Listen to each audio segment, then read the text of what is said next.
In the quiet village of St. Martin's, the evening of October 21st, 2009, seemed completely ordinary. Families were finishing dinner, children were playing outside, and the peaceful neighborhood atmosphere gave the comforting illusion that nothing terrible could happen there. Among the children enjoying the fading daylight was 9-year-old Elizabeth Olten, a cheerful fourth grader, known for her bright personality and love of spending time outdoors. Elizabeth lived with her family in a small residential area where neighbors often knew each other and kids could move freely between houses and nearby wooded areas. For Elizabeth, the woods behind the neighborhood were simply another place to explore and play. But on that autumn evening, something had already been set in motion that would soon shatter the sense of safety in the entire community. Just a short distance away lived 15-year-old Alyssa Bustamante, a teenager whose outward appearance suggested an ordinary life filled with school, friends, and family responsibilities. Yet beneath that seemingly normal exterior, investigators would later discover a disturbing inner world marked by violent fantasies and emotional turmoil. Earlier that day, Bustamante had ventured into the woods behind the neighborhood carrying a shovel. Hidden among the trees, she dug a shallow hole in the ground, large enough to conceal a human body. At the time, no one in the neighborhood noticed anything unusual. Two passing observers.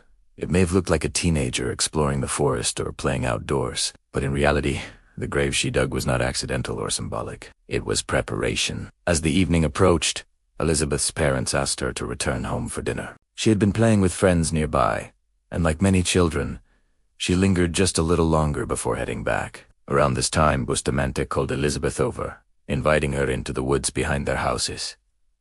Because Bustamante was a neighbor and older than her, Elizabeth likely had no reason to suspect danger. Trust is a powerful thing in small communities, especially between children who grow up only a few houses apart. Elizabeth followed her into the wooded area, unaware that the older girl had already planned what would happen next. According to investigators, once they were deep within the trees, Bustamante attacked the young girl. The assault was sudden and violent. Elizabeth was strangled and stabbed before being placed into the grave that had been prepared earlier that day. After covering the grave with dirt and leaves, Bustamante returned home as if nothing had happened. To the outside world, the evening continued as normal, but when Elizabeth failed to return home, concern quickly spread through the neighborhood. Her parents began searching for her immediately, calling friends, knocking on doors, and asking neighbors if they had seen the little girl. The situation escalated rapidly when it became clear that Elizabeth had simply vanished within a very short distance from her house.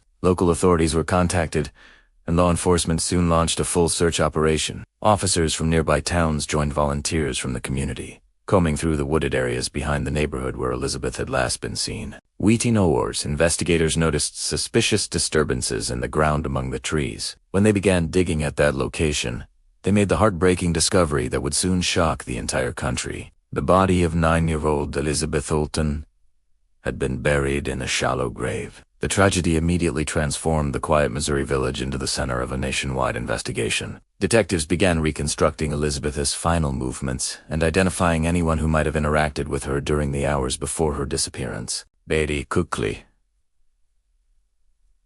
attention turned toward Bustamante. Witnesses reported seeing the teenager with Elizabeth shortly before she disappeared. When investigators examined Bustamante's behavior and questioned her about the events of the evening, inconsistencies began to appear in her story. As the investigation progressed, detectives also discovered disturbing online entries and personal writings that revealed violent thoughts and fantasies. One entry, written shortly after the crime, contained chilling words that stunned investigators and psychologists alike. In it, Bustamante described the act of killing as an intense emotional experience. These writings would later become critical evidence during the legal proceedings that followed. The community struggled to process how such a brutal act could have occurred between two young people who lived only a short distance apart. Parents who once allowed their children to roam freely through the neighborhood now questioned everything they believed about safety and trust. Meanwhile, investigators continued building the case, piece by piece, gathering forensic evidence,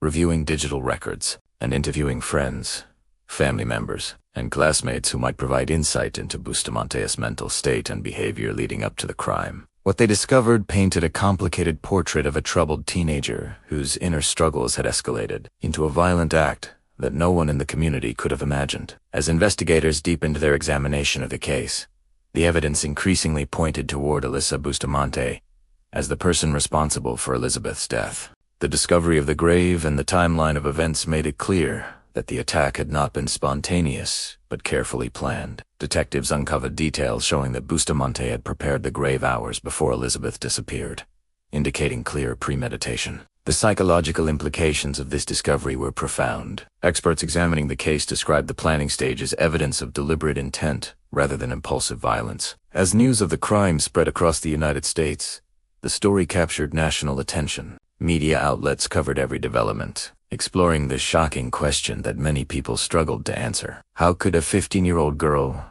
plan and commit such a brutal act against a child who lived just down the street? During interrogations, Bustamante eventually confessed to the crime. The confession revealed the sequence of events that investigators had begun to piece together through physical evidence and witness testimony. When the case moved into the courtroom, prosecutors presented a detailed timeline demonstrating how the teenager had prepared for the murder by digging the grave earlier in the day and luring Elizabeth into the woods later that evening. The trial also included the disturbing writings found in Bustamante's journal, which described violent thoughts and emotional reactions to the killing. These entries became some of the most chilling pieces of evidence presented during the proceedings. Psychological experts testified about the possible factors influencing Bustamante's behavior, including emotional instability, depression, and the impact of traumatic experiences earlier in her life. However, despite these discussions, the brutality and planning involved in the crime remained impossible to ignore. Ultimately, Bustamante was convicted and sentenced to life in prison.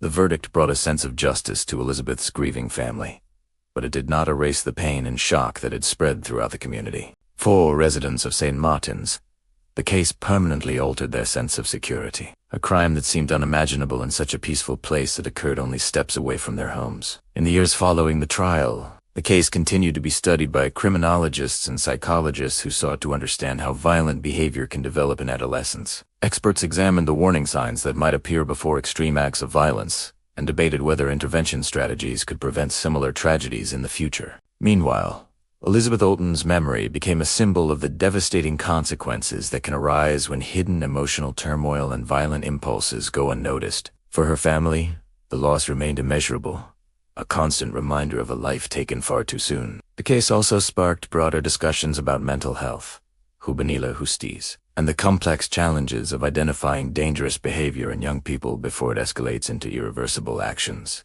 As documentaries, books, and investigative reports revisited the story over the years, the haunting details of that October evening continued to captivate audiences and provoke reflection. The image of a quiet neighborhood, a wooded area just beyond the houses, and a grave prepared in advance stands as a chilling symbol of how tragedy can emerge from places that appear perfectly ordinary. Today, the story of Elizabeth Olten remains one of the most disturbing true crime cases involving teenage violence in modern American history. It serves as a stark reminder that beneath the surface of everyday life, unseen struggles can sometimes grow into something far darker. And for those who remember Elizabeth, the hope remains that sharing her story will encourage greater awareness, vigilance, and compassion in communities everywhere.